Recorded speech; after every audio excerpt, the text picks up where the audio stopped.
digo que me parece que hay un sector poblacional que queda, digamos, que es aún mucho más castigado, que es el de las disidencias. Pensando, digo, en las fuerzas de seguridad, concretamente las feminidades trans, creo yo que son como... y me parece importante mencionarlo porque si no caemos siempre como en esta cuestión. Acá Claudia me dice si te puedes presentar. Yo la conozco, pero digo para que todos sepan, porque cada uno por ahí que opina. Está bueno. Trabajamos, somos varias, igual que venimos hoy, trabajamos en Matanza, en niñez, y también desde hace un año y pico somos parte de un observatorio de violencia institucional de las fuerzas de seguridad. De las fuerzas de seguridad. Yo también quería agregar algo. El proyecto de Barilo tiene enfoque de género y habla específicamente de la población trans, entre todas las cosas malas que tiene. Perdón. Yo quería agregar algo. Contanos tu nombre y Cecilia Benítez, del CESOC, Centro Sociocomunitario de Responsabilidad Penal de Moreno, en Jorge Linares de Lomas, y hay compañeros que ya tenemos también el mismo dispositivo.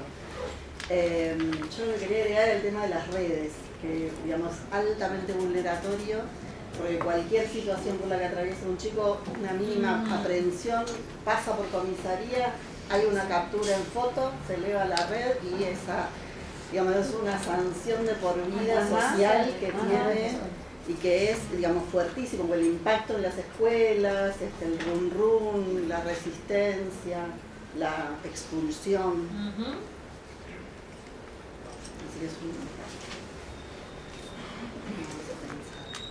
más comentarios. Yo quería quizás sumar al nombre. Yo soy Vanessa Salgado y trabajo con Silvia en el Observatorio de Adolescentes y Jóvenes acá del Germán, y soy parte del Foro por la Niñez y del Espacio Nueva Baja. También otro de los colectivos con los que nos cruzamos con los compañeros. Venimos en varios espacios de estos en este nuevo debate comentando. Hay algo que también cambia en parte el discurso, digamos, el gobierno cuando presentó el proyecto este nuevo en la primera audiencia en el Congreso, Benítez, el funcionario que lo presentó, dijo expresamente que no se trataba de un proyecto que trabajara sobre la seguridad ciudadana. O sea, no pueden sostener más que la seguridad ciudadana está amenazada por menores de edad, porque no hay ningún número que se lo diga, se lo dijimos para arriba, para abajo. Entonces lo hacen en honor a las garantías, como explicaba Marisa. Y este lugar donde se junta el progresismo punitivista y el punitivismo de derecha.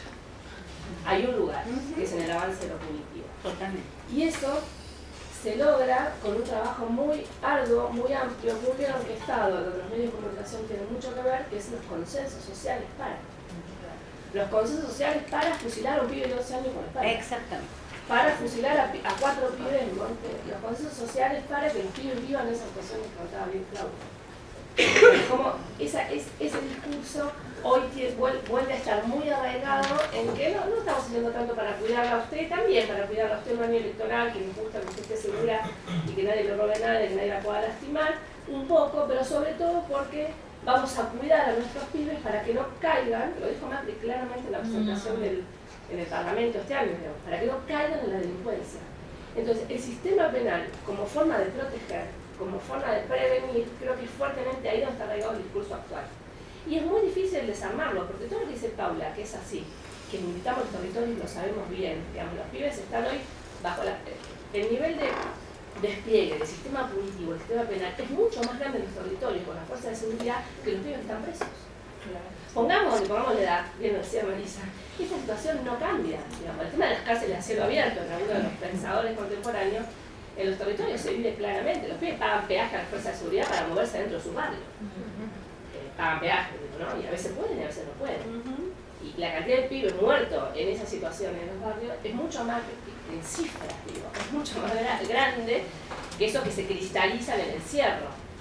Ahora, todo eso tiene un consenso social.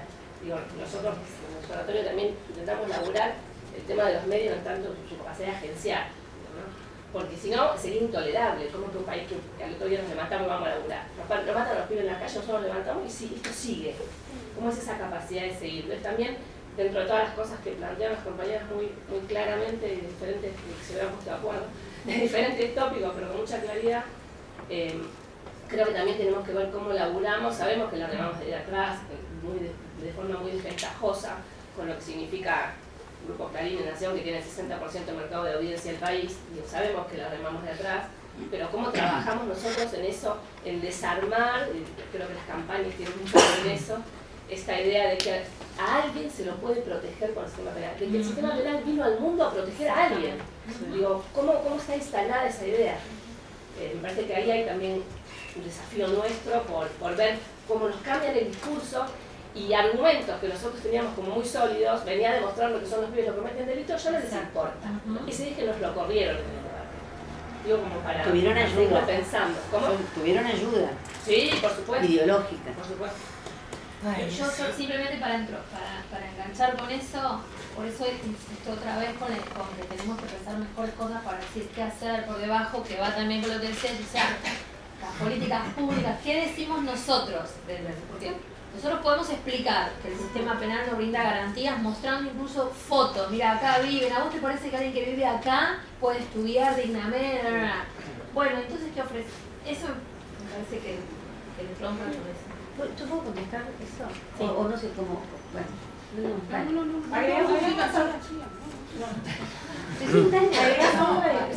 Yo me quedo pensando en un fenómeno general que pasa con Sandra Carlin, investigadora, viste que se presenta. con las distintas áreas del Estado, que es la sectorización de los temas, ¿no? Entonces, de alguna manera, los temas de minoridad, menores, régimen penal, hay una especialidad ahí, hay un montón de actores, organizaciones, colectivos comprometidos, profesionales, etcétera, pero por algún motivo ese tema que se toma en los medios de manera satánica es sin embargo, a nivel de la sociedad, digamos, ajeno, o de alguna manera hasta que no te toca un problema, o le toca a sectores medios, problemas con las fuerzas de seguridad, nadie se hace cargo del asunto. Y muchas veces ni siquiera se hace cargo de educación, sectores comprometidos con el tema del Estado. Entonces yo pensaba, bueno, cómo la movilización feminista generó un fenómeno que temas que aparentemente también tenían sus referentes especialistas, permeó a un debate mucho más general y generó un fenómeno nuevo. Entonces, yo cuando participo en las movilizaciones, muchas veces pienso, ¿por qué los temas de menores no convocan a las masas? ¿No? En esos momentos pienso, ¿de qué manera podríamos hacer la sociedad argentina un cambio cultural, o por lo menos algunos sectores obviamente, que permite lugar a debates más generales, ¿no? En eso pienso a veces, en esas grandes movilizaciones de los últimos años, ¿no? Eso, Cuando las eso. feministas ¿Te empezaron gustó? en 3 y siempre cuentan lo Claro, mismo. Yo bueno, pienso que va a pasar. ¿cómo se da ese Estamos salto? haciendo. ¿Por qué no pensarlo estratégicamente, ¿no? Implica algo. Ahí ahora le doy a Alejandro, pero antes Marisa Palabra quería contestar algo. no, dale, Alejandro, y después yo. Bueno, Alejandro. Chiquito, en la misma línea. Alejandro Capiati, Instituto Gino Giorgi. En la misma línea que Sandra, el comentario. Y si pensamos la problemática como un proceso, digamos, el accionar del sistema penal, como las compañeras describieron, es la última gota, una gota, digamos, decisiva, digamos, que rebalsa un vaso, que como señalaba la compañera, claramente empieza desde la temprana edad. Digamos, es un proceso de producción social de vulnerabilidad que precariza la vida de determinados chicos, de determinadas chicas y de determinada población trans. Digamos, no, las desigualdades que atraviesan nuestro país, y ahí quizás es que nos debemos empezar a pensar nosotros como nuestro aporte para para tener ese horizonte que trazó el feminismo, que logró, digamos, coordinar tantas agendas, es empezar también a pensar, digamos, que lo que nosotros investigamos en primera infancia, en adolescencia, después termina, digamos, en el sistema penal, en la prisión o en los territorios militarizados, que son los barrios populares, ¿no? Me parece que ahí tenemos un trabajo grande para seguir transitando, investigadores, academia, comunidad, organizaciones, para que obviamente esté, digamos, este tema, hoy la coyuntura es la punibilidad, pero sabemos que el tema es mucho más grande, que el tema es un Estado, digamos, que no le interesa, digamos, proteger, cuidar la infancia y la adolescencia, y tenemos el problema de una sociedad que quiere castigo, porque no ve posibilidad de cambio, no ve posibilidad de transformación, y ahí opera cierta resignación social, y cada vez va a ir creciendo, digamos, esta demanda de mayor punibilidad. Marisa, luego ella, luego Claudia, y así vamos haciendo el primero. A ver, voy a juntar algunas cosas. La pregunta de Sandra, ¿no? ¿Por qué los niños, niñas y adolescentes no convocan a las masas? Porque somos marginales. Y la historia del feminismo es muy otra, porque nunca fue marginal. Entonces, esa es una primera respuesta, ¿no? Somos muy marginales. Entonces, la marcha de hace unos días de los hijos del gatillo fácil, de las madres del gatillo fácil, es muy marginal. Entonces nadie se identifica con eso. ¿Entendés? Nadie, entre comillas, ese nadie. Entonces, no es sencillo, primer punto. Segundo punto, porque el problema no es, a mi gusto, el problema no es solamente privativo de una clase. El problema es repensar como sociedad qué lugar ocupan los niños y los adolescentes en el mundo adulto, empezando por la mamá, por el papá, por la maestra, ¿no? Porque aquello que decíamos hace algunos años que suponíamos que salía de la convención, porque le hemos hecho de hecho decir a la convención, no podemos actuar nosotros, el lugar del niño en la familia y la escuela, y que con eso basta, no es cierto. No es cierto que para garantizar los derechos de los chicos y de las chicas baste solo con que tengan una familia con factores de protección, como dicen algunos, y que estén en la escuela. No, hay pibes que están en riesgo, en peligro, etcétera, aunque tengan contención familiar o una familia o su familia y vayan a la escuela. No fue suficiente, esto no lo es, de hecho está demostrado que la mayoría de los pibes en la República Argentina pueden estar escolarizados y sin embargo a estar sometidos a las mismas vulnerabilidades. Y la otra cuestión es la trampa de siempre, ¿no? Que es la pregunta de Claudia. ¿Qué hacemos por la baja de la edad? Por debajo de la edad. Siempre va a haber algún chico o alguna chica, una nena, un nene que cometa un delito por debajo de la edad. Cuando se planteaban en los 90 la baja a los 12, hubo un famoso caso de un homicidio de una nena de 8 que mató a la abuela, no sé si se acuerdan. Que en algún momento ahí Zafa por eso planteó no poner edad cuando el delito era muy grave. Bueno, y yo me acuerdo que en aquel momento yo le consulté a Ida Sack, un nene de 8 años, y ella me contestó, atrás de un nene de un nene homicida de 8 años hay un niño suicida de 8 años. Entonces, digo, la convención tiene un inciso de un artículo clarito que dice que el Estado va a determinar una edad por la abajo de la cual él considera que no comete delitos, por lo cual yo diría, ¿qué hay que hacer por debajo de...? Yo diría nada. La primera respuesta para provocar, no para dar una respuesta real. ¿Qué hay que hacer? Nada penal. Desde el Código Penal, nada. ¿Qué hay que hacer? Nada. Nosotros Nada. lo decimos. Nada. Nosotros lo decimos. Hay que hacer nada. Hay que hacer nada. Eso provoca mucho estrés, provoca la medida de seguridad de la provincia. No, nada, no, algo hay que hacer. Yo digo, no hay que hacer nada. Nada del orden de lo penal, de acuerdo a lo que decía Vanessa. Ahora, ¿hay que hacer algo? Sí, hay que hacer algo, porque hay síntomas. Entonces, si un cafecito y redondear. No como café, pero redondeo. Porque tengo muchas Yo manos no, que levantarme.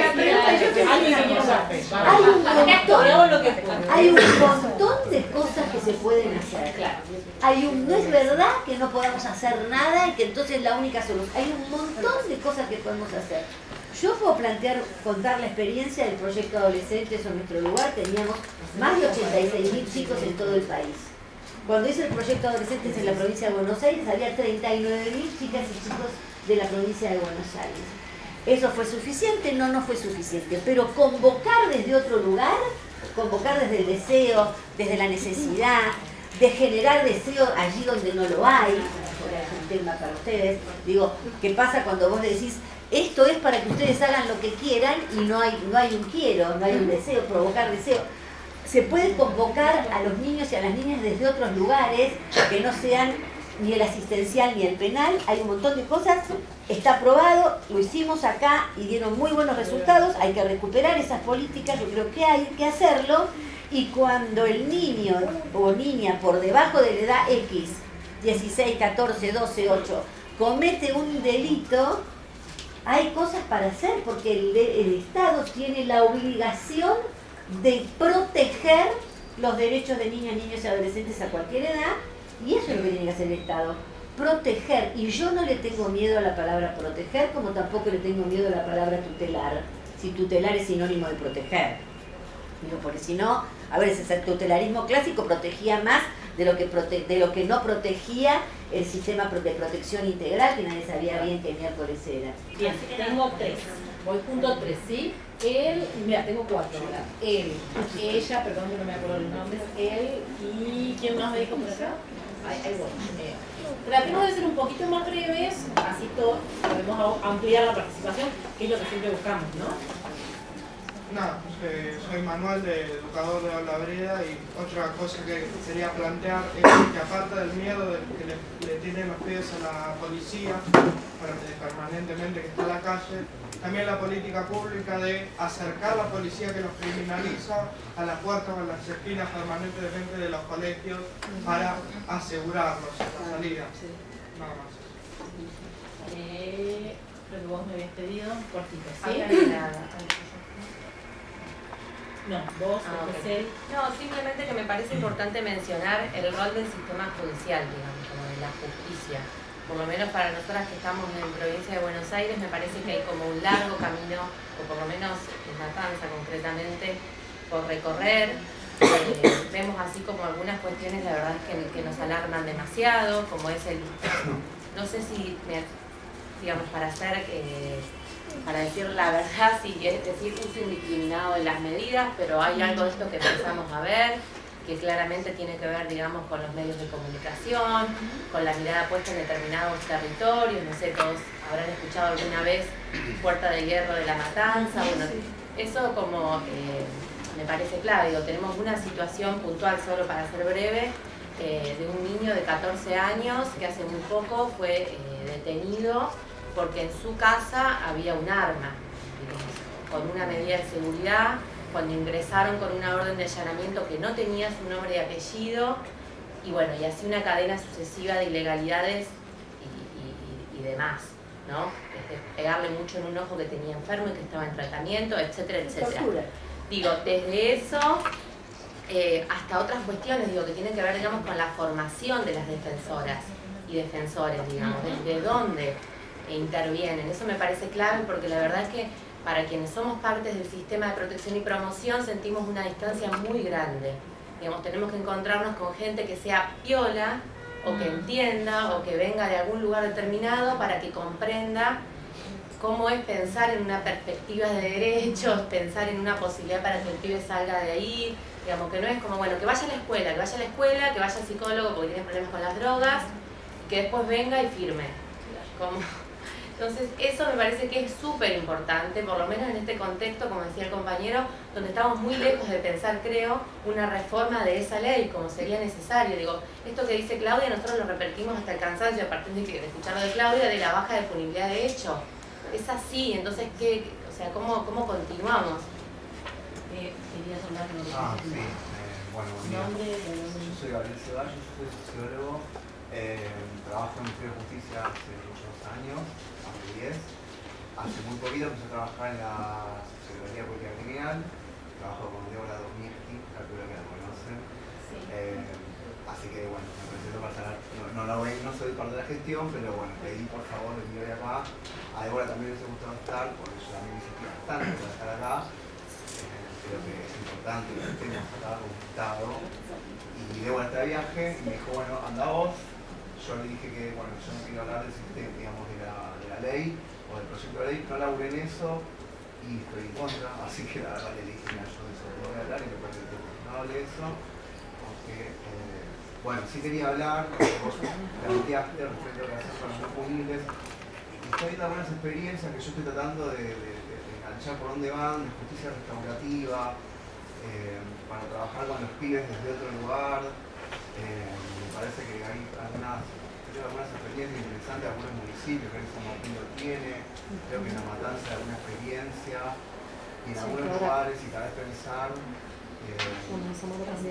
cómo trabajar desde ese enfoque, ahí, nada, como es muy incipiente, creo yo, y lo que, de hecho, yo me acerqué a la subsecretaría porque no sé cómo sucedió, que salió una resolución donde hay un protocolo de justicia restaurativa que sea una especie de marco general para que estas prácticas tengan lugar.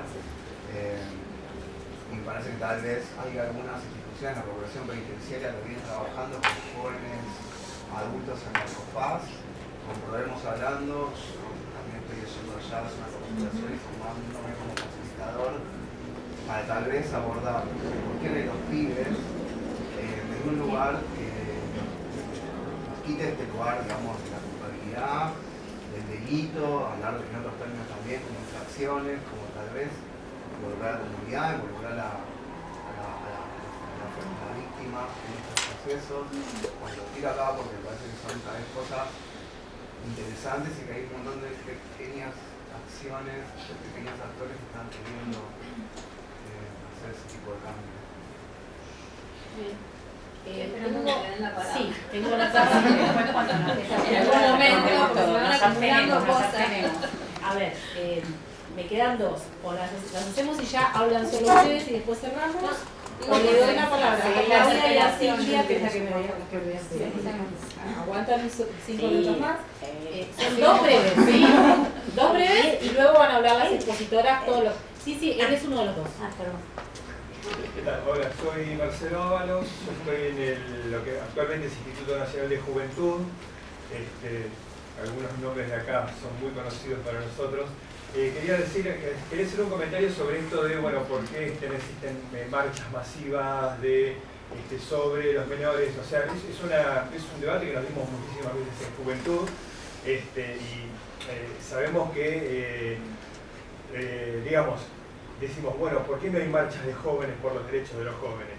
¿No? O sea, digamos, hay reclamos, cuestiones que motivan, que son sectoriales, como son de mujeres, ¿sí? Donde sí se organizan y sí son transversales a las edades.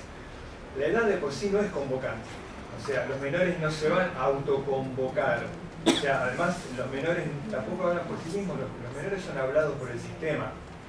Que lo que dicen los menores no tiene ninguna importancia. Eso es lo que yo quería decir, porque veo que por ahí vamos como algunos debates de, bueno, ¿por qué los menores no marchan? ¿Por qué los jóvenes no marchan? Sencillamente porque no son, porque la edad no te da entidad social, o sea, sí te lo da cuestiones más transversales y de género y de otro tipo de reclamos. Esta sería la última del público, como dos comillas, y luego hablan las cuatro primero. Después si nos queda otra vez. Esta sería la última. Buenos días. Buenos días. Eu sou de Brasil.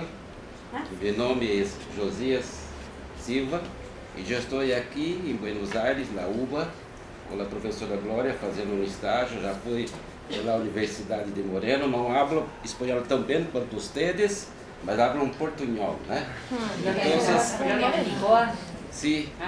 E eu estou aqui por meio do professor Andrés, né? Ele foi indicado pela professora Glória e ele já me indicou a professora também Sandra Carli para que possa conversar com ela no grupo de pesquisa, né? Então, eu fico muito impressionado com a apresentação de vocês. Em Brasil temos problemas semelhantes. Agora, com o problema do governo Bolsonaro, que quer a arma para todas as pessoas, e pensa que vai resolver os nossos problemas com bastante gente armada, né? Principalmente, eu fico pensando quando vocês estavam falando sobre os problemas da juventude, lá nós temos os mesmos problemas. nossas cadeias, nossas prisões estão superlotadas. Como vão colocar mais jovens, ninhos lá dentro? Lá, quando um jovem comete um delito, ele vai para uma casa de detenção, onde ele fica um tempo, e quando ele sai de lá, sai pior do que entrou. Muito, muito pior, né? Como vai ser agora se colocá-los agora em leis que estão tentando aprovar na Câmara de Vereadores, Câmara dos Deputados e no Senado, para que também eles sejam, tenham atividades penais como aqui, né? Se ele tiver 16 anos, 14 anos, 15 anos, os homens que têm 19 anos, eles cometem crime, mas levam com eles os jovens que têm 16, 17 anos, para que eles não possam assumir a responsabilidade total. Então, como vai colocar mais estes jovens que têm idade inferior em uma cadeia que já está superlotada? Tem vaga para 100, tem 300, 400. Muita gente lá dentro, né? Então, não tem uma política muito boa para que de problemas sociais, né? Então, como resolver os problemas colocando lá? E realmente, solamente os pobres, aqueles de calle, que vão pagar por isso, né? Então, não há que resolver problemas assim. Teria que ter uma política melhor, né? Para poder fazer isso. Muchas gracias. Bueno, Claudia, que estaba acá. Muy rapidito. Me quedé pensando en la cuestión que planteaba Sandra, de por qué. Yo creo que acá el punto es justamente que estamos hablando, no estamos hablando de niños, sino que estamos hablando de menores, que son los pibes que no están en la agenda, un poco por lo que decía también Marisa. O sea, estamos hablando de pibes que se cruzan con el castigo, con la pena, con lo penal. Son peligrosos, no son atractivos, no podríamos tener, voy a hacer una cosa provocativa para pelear, una los penatos que nos acompañen y un Lipovetsky, porque esos son los que quieren matar a nuestros pibes. Entonces hay una parte de eso que construyó también ese colectivo que no está de este lado porque es una cuestión de clase y como los presos no le importan a nadie, hasta que hay algún preso famoso o un preso que tiene características distintas al colectivo de los presos de siempre, tiene que ver con eso, me parece, la dificultad para construir ese tipo de consenso. Justamente la lucha por el aborto legal, seguro y gratuito incorpora sectores que estos temas les son ajenos y son nuestros enemigos. Entonces, eso también genera un rechazo de los medios, de cierto tipo de militancia que nunca va a estar de este lado. Pero sí creo que obviamente que, por ejemplo, en el ámbito educativo, yo creo que uno de nuestros espacios, y lo es, pero debería ser mucho más, ahí yo sí creo que estamos débiles y que tenemos que hacer mucho más, por ejemplo, con los docentes, con los sindicatos de docentes, con los trabajadores de la educación, porque muchas veces funcionan como un primer eslabón expulsivo de estos pibes, antes incluso de que llegue la gana y esto que decía acá la compañera. Lo otro, el CAD como puerta de ingreso, yo creo que a veces se nos ocurren cosas, no me hago cargo, se le ocurren cosas al Estado para mejorar una situación que terminan tienen un contenido peor o que habilitan prácticas que antes no hubieran sucedido. Quiero decir, para ser más clara, los chicos no tienen que estar en comisaría, perfecto, estamos todos de acuerdo. Entonces se inventan el CAD. Entonces, antes los chicos no estaban más de un día en comisaría porque era escandaloso, en la ciudad por lo menos, porque era ya escandaloso, pero hasta 3 meses en el CAD. Entonces, ahí hay un problema que tiene que ver con... Y el CAD se expande como si fuera por toda Argentina, como si fuera la gran solución. Política pública, plata puesta ahí, gente respetable que anda difundiendo la maravilla de los CAD por todo el país. Entonces, y como acá hace Marisa que dice, yo lo dije, mucho dijimos en el momento cuando surgió lo de los CAD, ojo, porque eso te va a habilitar, por ejemplo, la entrada de punibles, de no punibles, que a la comisaría no iban, pero al CAD van, porque es más protectorio. Bueno, yo creo que ese es un problema que hay que tenerlo en cuenta cuando pensemos cosas que supuestamente son para garantizar derechos. Y la cuestión de la justicia restaurativa, Nosotros cuando decimos por debajo de la edad de punibilidad, nada, incluimos justicia restaurativa, mediación penal, atención a la víctima y todo eso, no. Perdón, pero tiene que ser bien claro. Y no es que lo decimos nosotros porque somos garantistas o no, sigo ocupada, sino porque, por ejemplo, la observación general 10, que yo me la paso recomendándola como un instrumento muy interesante para trabajar estos temas, expresamente todo el tiempo está diciendo, saquen a los pibes y a las pibas, no solo del ámbito penal, sáquenlos del espacio de la administración de justicia, sáquenlos por debajo de la edad, o sea, determinan una edad mínima, por debajo de esa edad no hay restauración con la víctima, no hay reparación, porque eso es penal, o sea, vos le podés llamar mediación simpática con la que le robé el celular, pero es penal, porque es penal, o sea, por supuesto que está buenísimo, digamos, sí, cierro ya.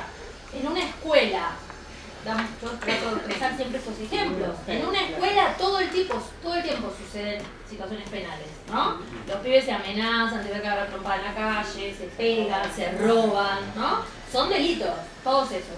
A nada de eso lo metemos en el ámbito penal. Y abordamos situaciones de mediación, que llamamos también de mediación. Che, sentate con Pepito y pedile disculpas. Obviamente, pero por fuera del sistema de administración de justicia.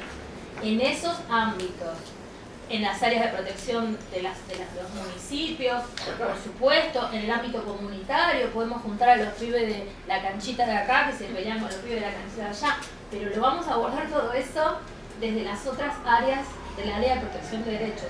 Nunca, porque si no, lo penal se lo lleva puesto, aunque no lo llamemos penal. Y lo ultimísimo, yo estoy totalmente de acuerdo, Marisa, me la paso, cualquiera que me escuche me la paso diciendo por debajo de la edad de punibilidad, nada penal. Pero el problema es que cuando vos vas por ahí a un distrito y te dicen, sí, pero tenemos 5 pibes que son que tenemos que hacer algo porque el barrio los odia, los quieren matar, los qué sé yo. Entonces ahí yo creo que, y uno puede decir,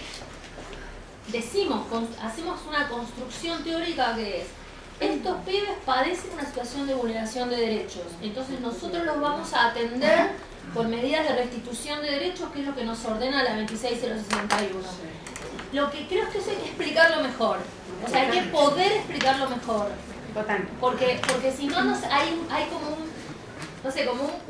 un momento en ese razonamiento que hacemos que a la gente que no está en el tema se les escapa. Es como un pibe que mató, vos me estás diciendo que es una víctima, que tiene los derechos vulnerados. O sea, eso me parece que hay que poder explicar.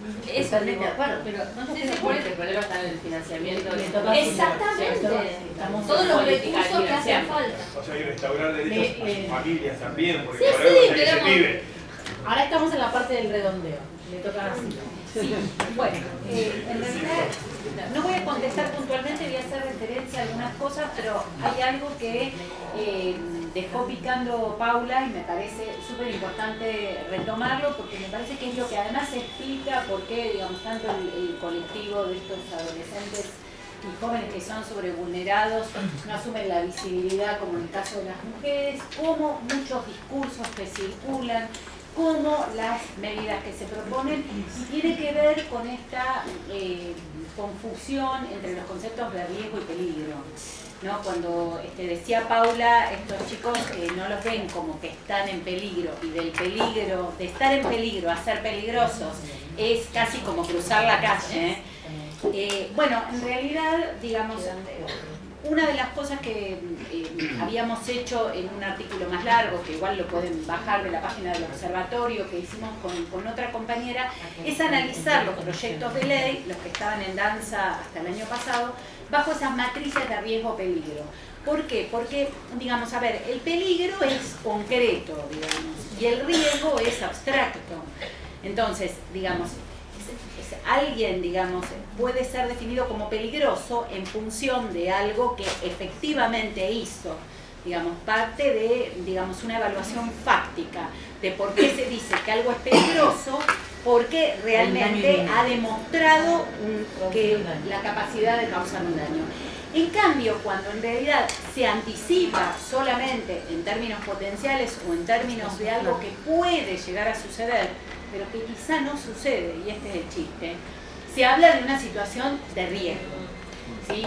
Bueno, toda la política penal ha avanzado hacia lo que se conoce como la penología actuarial, que son las penologías de riesgo que toman su matriz de la matriz de los seguros. Esto que también Jean-Pierre Rosanvallon lo planteaba en el tema de las políticas sociales.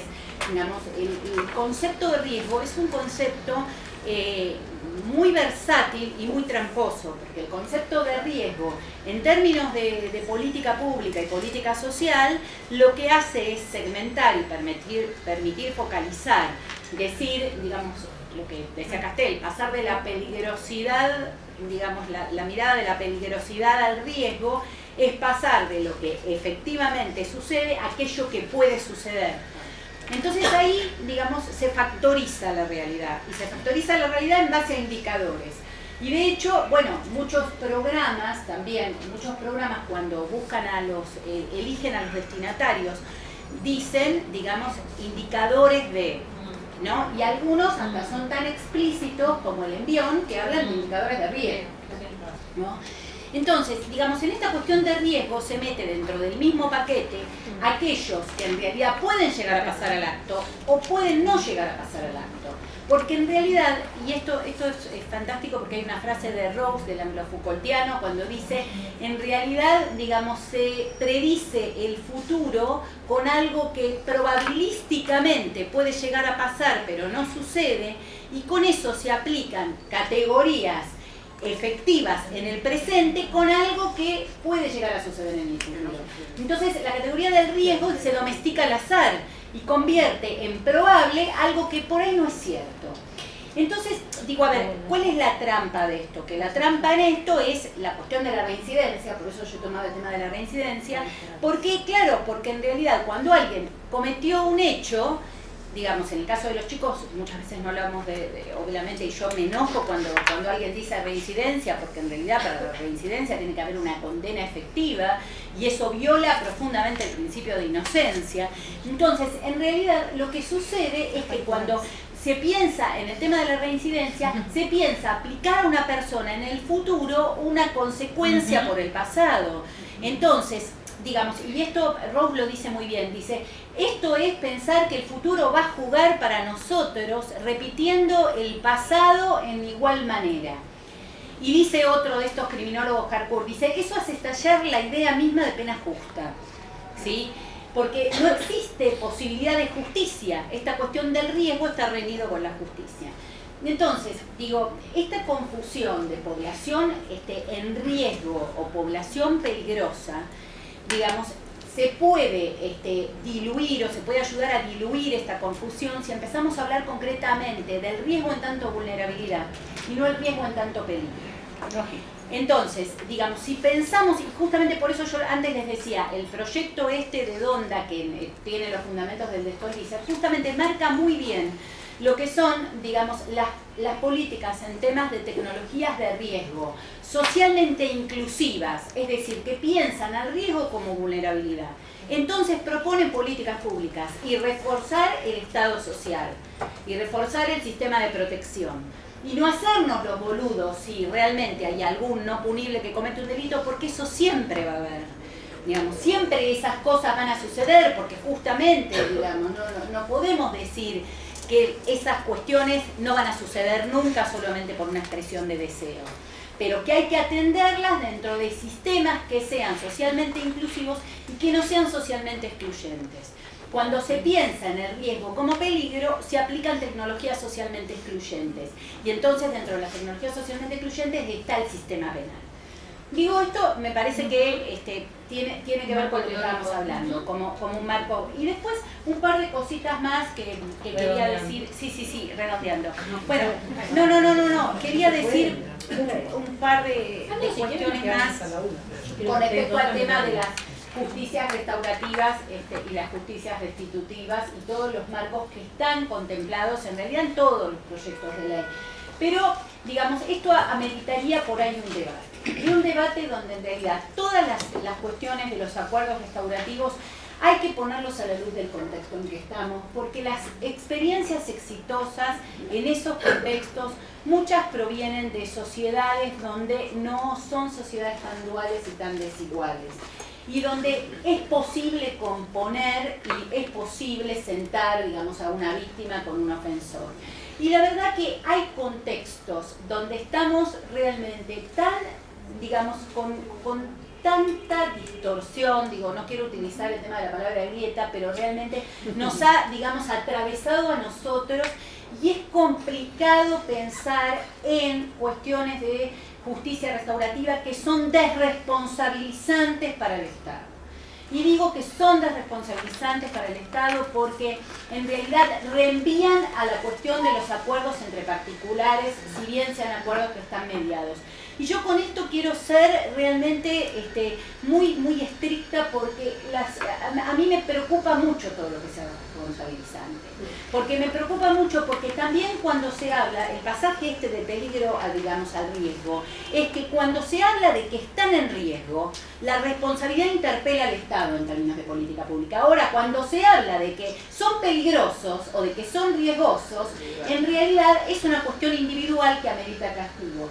Entonces, también con respecto a las cuestiones desresponsabilizantes en términos del Estado, porque las cuestiones desresponsabilizantes, porque los acuerdos restaurativos exigen, en términos de formación, y no por nada han proliferado tantos ONGs que se dedican a temas de la cuestión de los acuerdos restaurativos, exigen también un nivel de inversión en términos presupuestarios y demás que nunca se ha logrado, digamos, a ver por qué no ha funcionado el sistema de protección en muchas cosas, por qué se ha quedado a medio camino y por qué los derechos se han convertido en una retórica de los derechos como dice Guillo Resta, justamente porque no ha habido presupuesto y porque eso no lo ha acompañado. Entonces, cuando yo planteo, y cuando lo planteé, digamos, ahí en la cuestión de diputación, las distribuciones presupuestarias, y con esto termino, y digo, la función de promoción y asistencia social que viene bajando desde el 2007, 2018 y 2019, y que tiene el 1,58 del PBI, y las funciones que tienen que ver, sumadas, seguridad, defensa, inteligencia, judicial, sistema penal, representan un 6,6% del presupuesto.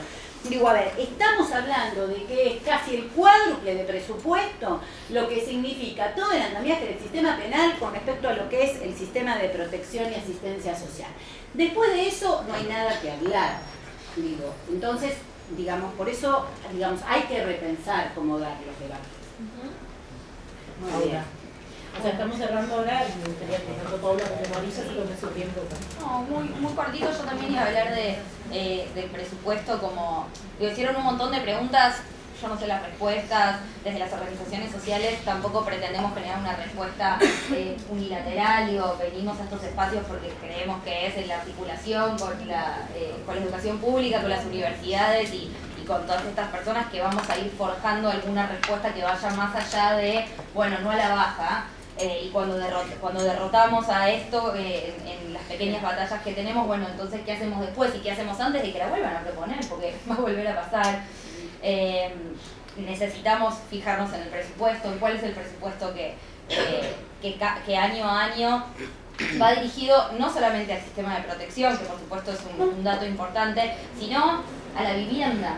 Digo, el problema mayor de los pibes y las pibas que viven en las grandes ciudades es que no tienen casa. Y ahí empieza una serie de vulneraciones que termina en la red de prostitución, en el delito. Digo, empieza como mucho antes. No tiene que ser el CAD, la puerta de entrada de ninguna cosa, es tener una casa. Es poder acceder a una vivienda, es poder tener los servicios. Digo, como...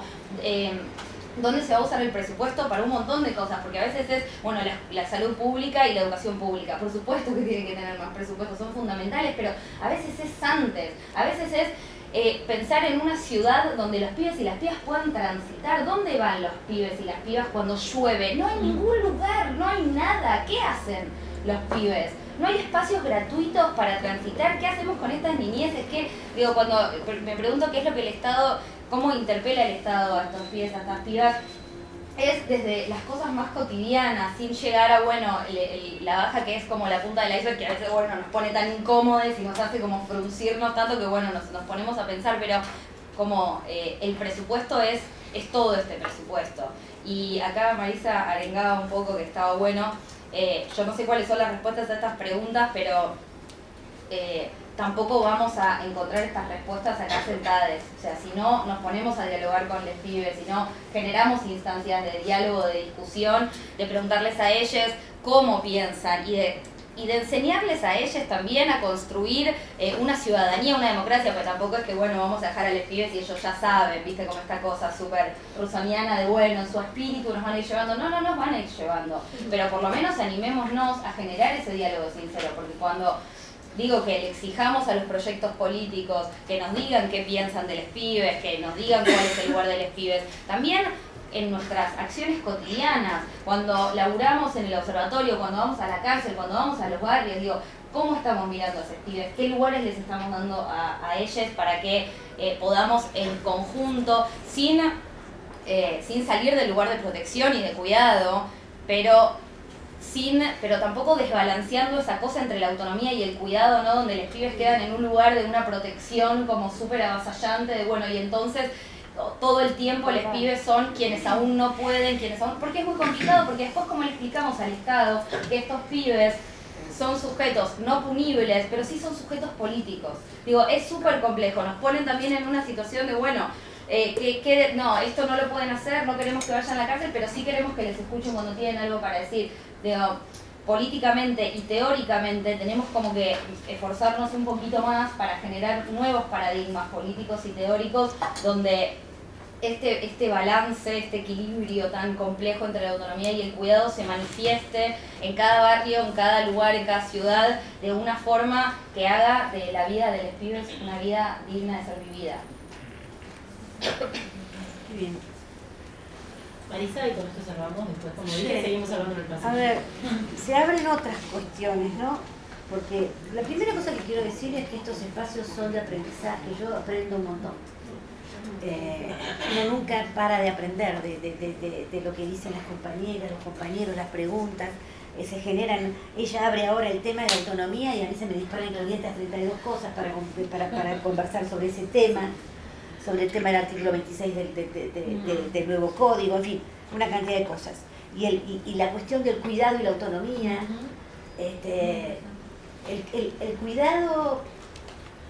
el cuidado para Sandra también, el cuidado es siempre.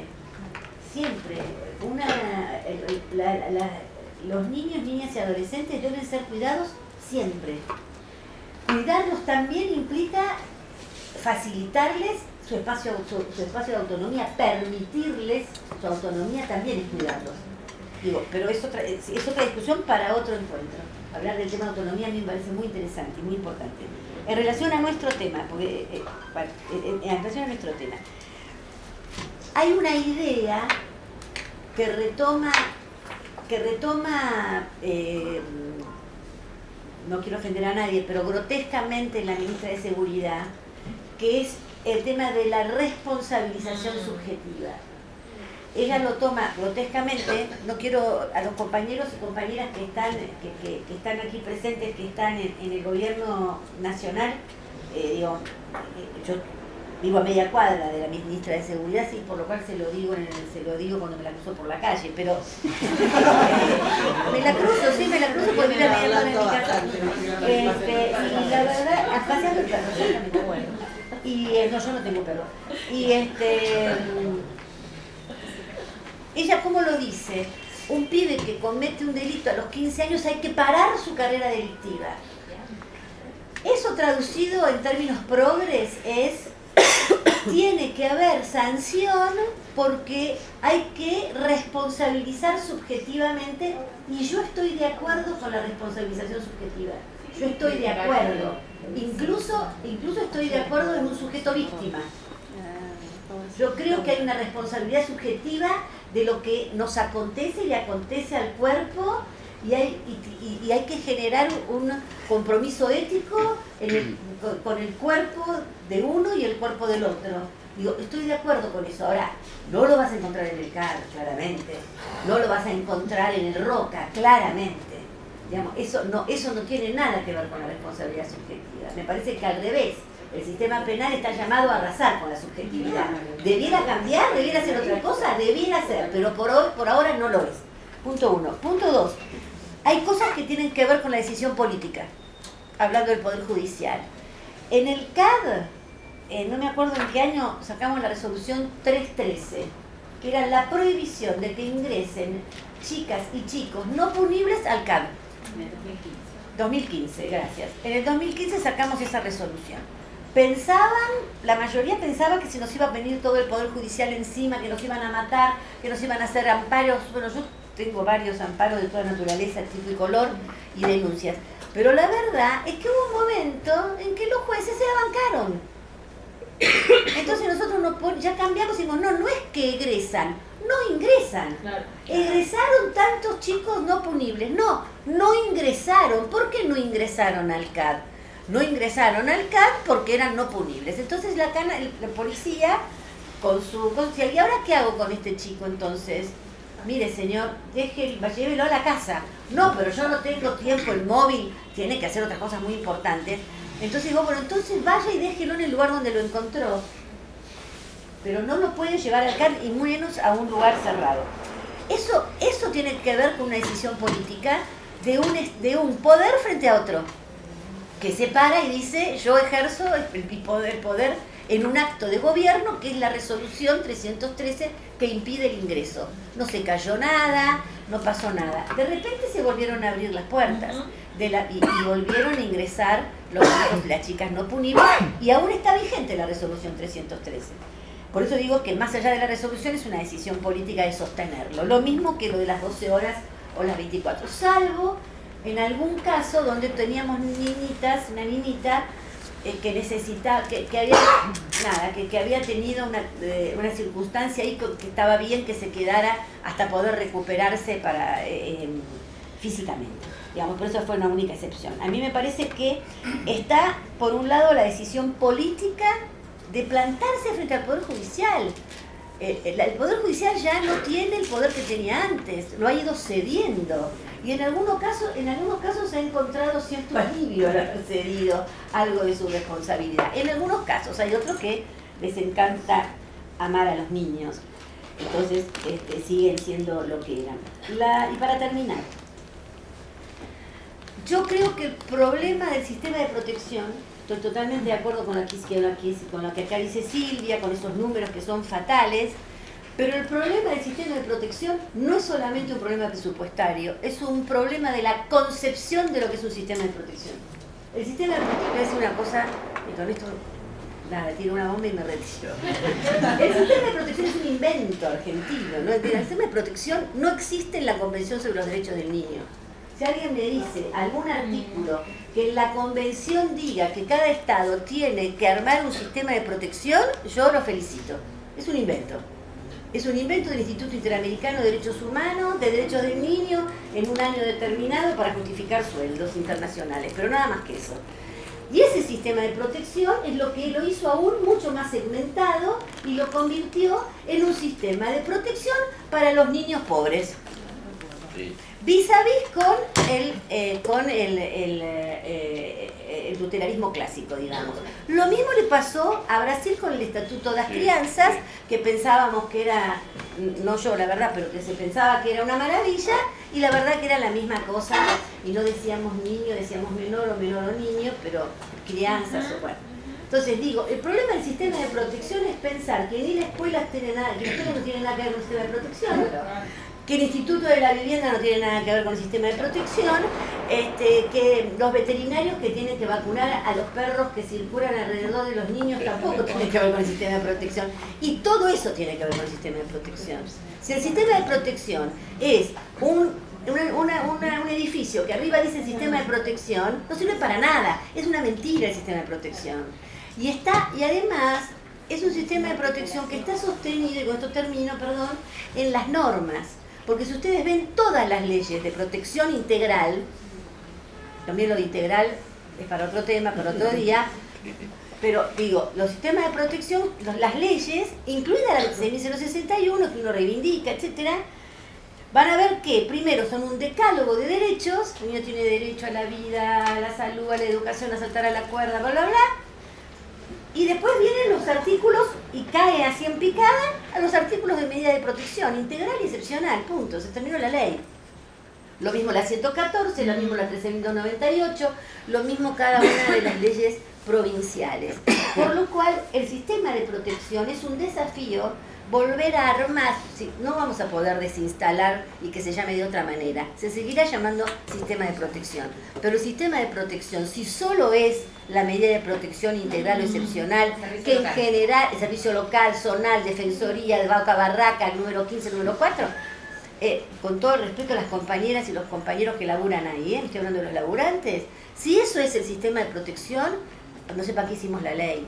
Entonces hay que replantearse qué es un sistema de protección a la luz de experiencias en el mundo que son mucho mejores que la que hemos transitado nosotros. Muchísimas gracias a las 4, son unas genias, ya las vamos a invitar de nuevo. Antes de que se vayan, les contamos que el viernes 21 de junio es el tercer desayuno de coyuntura. Crisis del 89 y crisis del 2001, se repiten o no, la pregunta es sobre el sistema financiero y las emergencias sociales. Van a estar Ana Castellani, Carla Gras, Bruno Napoli y Adrián Piva, así que no se lo pierdan a la misma hora por el mismo canal. Gracias de nuevo y un aplauso.